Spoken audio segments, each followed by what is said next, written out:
Então nós estamos recebendo aqui no Heliponto da Power o senador. Muito obrigado mais uma vez pela presença, Ribeirão Preto. O Canal 20, em nome de toda a imprensa de Ribeirão Preto, agradece a sua presença.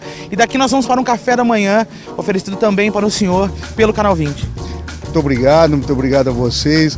É com grande prazer que eu venho a Ribeirão receber os prefeitos de toda a região. Muito importante. O senhor aposta nessa região de Ribeirão Preto? Ah, sem dúvida nenhuma. Eu sou um paulistano, mas minha esposa nasceu na região. Que bom. Muito obrigado, viu? Um bom dia para o senhor. Muito obrigado.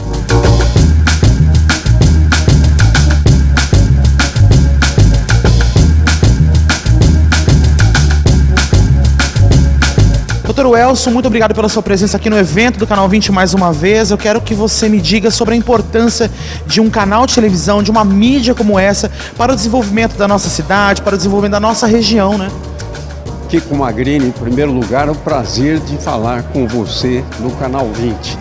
E é um dia, sem dúvida alguma, de grande importância, porque é o crescimento do canal de comunicações de grande importância, que é o Canal 20, pela região de Ribeirão Preto. Agora Sertãozinho, depois Araraquara, e isso vai num crescendo que é de muita importância, porque a programação é muito boa, indiscutivelmente, a programação do Canal 20, e isso vai expandir por toda a região a mensagem de Ribeirão Preto e vai receber também, sem dúvida alguma, importantes colaborações destas cidades da região.